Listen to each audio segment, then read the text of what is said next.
Kidlat News Updates.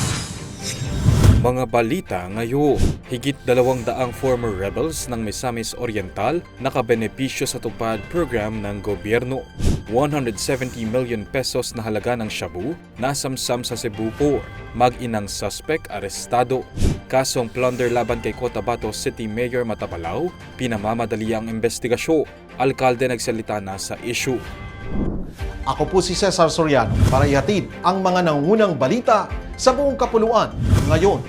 Mahigit 200 dating rebelde ang nakatanggap ng tulong sa pamamagitan ng tulong pangkabuhayan sa ating Disadvantaged o Displaced Workers o TUPAD program sa poblasyon Claveria, Misamis Oriental, Kamakayla. Ang nasabing programa ay kolaborasyon ng 58th Infantry Battalion ng Philippine Army, Department of Labor and Employment o DOLE Region 10 at Provincial Social Welfare and Development o PSWD ng Lalawiga. Layunin ng nasabing programa na hindi lang matulungan sa pinansyal na aspeto at pangkabuhayan ng mga dating rebelde, kundi parte na rin ito ng kanilang transformasyon sa pagbabalik loob sa pamahalaan at bilang mga sibilya.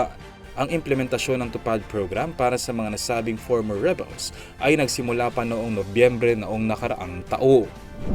Arestado ng mga operatiba ng Philippine Drug Enforcement Agency sa Central Visayas o PDEA Region 7 ang isang mag-ina matapos mahulihan ng humigit kumulang 25 kilos ng hinihinalang shabu na nagkakahalaga ng 170 million pesos sa loob ng isang sasakyan sa Pier 4 Cebu City kaninang umaga. Sinubukan umano ng mga suspect na iwasan ang K9 unit inspection nang dumating sila sa pantalan mula Masbate na agad namang napansin ng mga otoridad. Kinilala ang mga suspect na sina Edna Roche Loga, 74 anyos, at anak niyang si Edward Roche Loga, 42 anyos. Kasalukuyang nakadetine ang mag-ina habang inihahanda ang mga kasong isasampa laban sa kanila.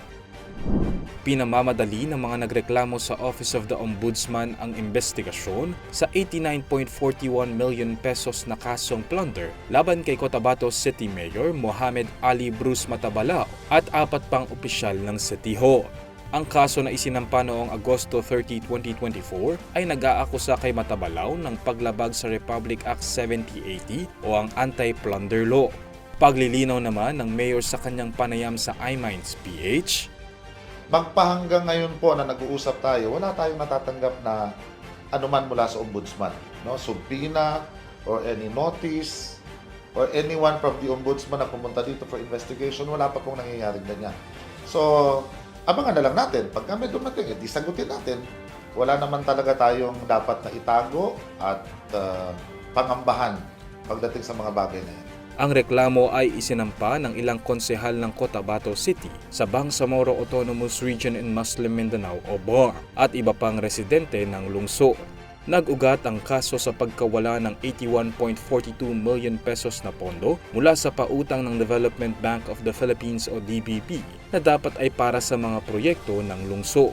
Ayon sa alkalde, bayad na di umano ang 52.6 million pesos na utang at ang natira ay isinailalim bilang savings para sa ibang proyekto. Gayunman, batay sa DBP statement, 29.1 million pesos pa lamang umano ang naibaya, kaya may nawawala pa umanong 89.41 million pesos na siyang sentro ng reklamo laban kay Matabalao at sa iba pang opisyal. Para sa Kidlat News Channel, ako si Renz Elenon, nag-uula. Ako po si Cesar Soriano, kasama nyo sa bawat pagputo ng balita.